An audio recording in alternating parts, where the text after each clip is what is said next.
Hey Fred, I haven't even watched your video to be honest, but I think I know what.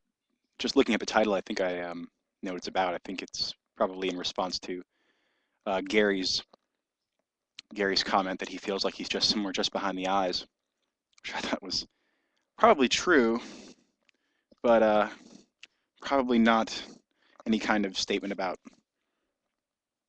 it's it, that happens when you're making a video, when you're reflecting, not in an inward reflection, but reflecting on a project that you're doing. Sean Gallagher has an article where he talks about uh, different types of agency, the different varieties of it, and then in the beginning he talks about different types of reflection. This is 2008 or 2009 article. But anyway, I wanted to read what I think might be relevant, I hope, to your discussion.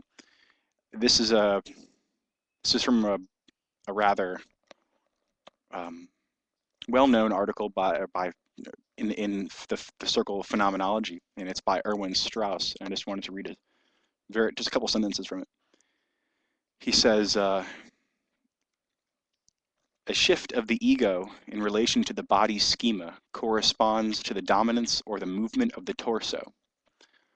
While in the waking, active human being, the ego is localized in the region of the bridge of the nose between the eyes, it descends in dancing into the torso. And one must not misinterpret the expression localization of the ego in relation to the body's schema. It means nothing but the fact that the body is experienced as a centered unity.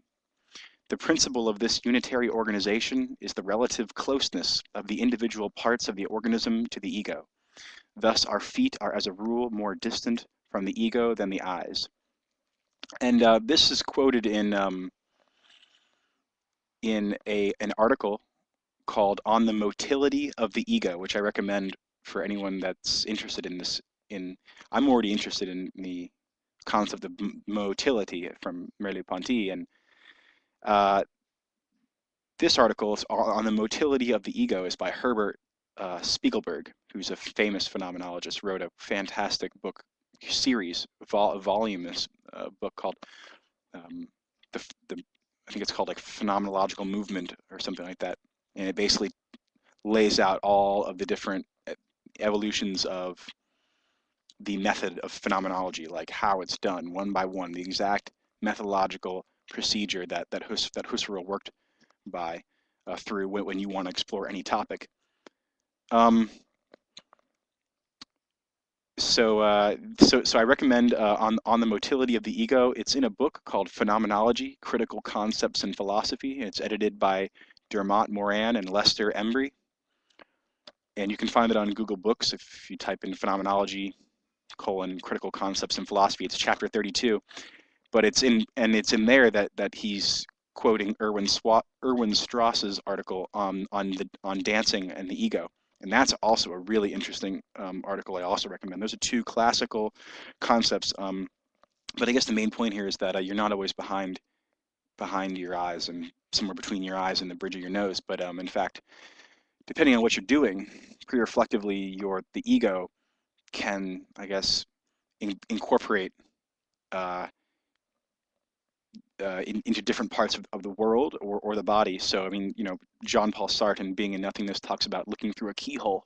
You're looking through the keyhole and you're really out there. You're out, you're in, the ego is sort of out, phenomenally at least, not trying to explain this physically, but understand it phenomenally. You're out there in the world. You're watching the person through the keyhole. And then as soon as they look at you, you retract back into yourself because you've been caught. You feel like you've been objectified by the other who's looked at you, who's caught you peeking through the keyhole. Anyway, just thought I'd recommend that article and read a few lines from it, and we'll recommend both of those articles. Very interesting topics, and thanks. Oh, I'm going to watch your video, but I have to run. It's my birthday tomorrow, and I've got to get a haircut. That's why I've been wearing this hat every time I make a video. Anyway, see ya.